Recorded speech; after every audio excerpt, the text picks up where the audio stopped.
நீர்பிடிப்பு பகுதியில் பெய்து வரும் மழையினால் கும்பக்கரை அருவியில் தொடர்ந்து வெள்ளப்பெருக்கு ஏற்பட்டுள்ளதை நாம் அண்மை செய்தியாக பார்த்து கொண்டிருக்கின்றோம்.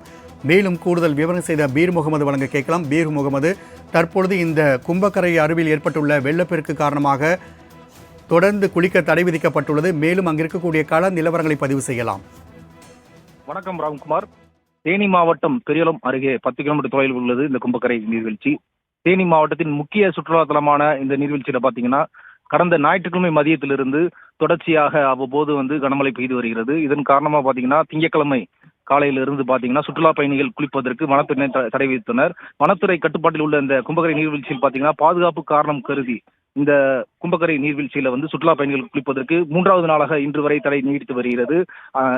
தற்போது பாத்தீங்கன்னா இந்த நீர்வீழ்ச்சியில் அதிக அளவிலான நீர் சென்று கொண்டிருப்பதால் சுற்றுலா பயணிகளின் பாதுகாப்பு கருதி தற்போது வனத்துறையினர் 3வது நாளாக தடை விதித்துள்ளனர். இதனால் சுற்றுலா பயணிகள் ஏமாற்றத்துடனே திரும்பி சென்று வருகின்றனர். மேலும் பாத்தீங்கன்னா இந்த கொடைக்கானல் வனப்பகுதியில், அதாவது இதன் நீர்பிடிப்பு பகுதிகளான வட்டக்கானல், அடுக்கம் பகுதியில் பாத்தீங்கன்னா தொடர்ந்து மழை பெய்து வருவதால் நீரின் கண்காணித்து வருகின்றனர் வனத்துறையினர்.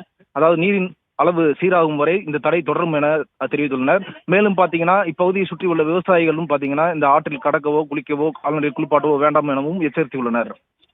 ராம்குமார். பீர் முகமது, தகவலுக்கு நன்றி.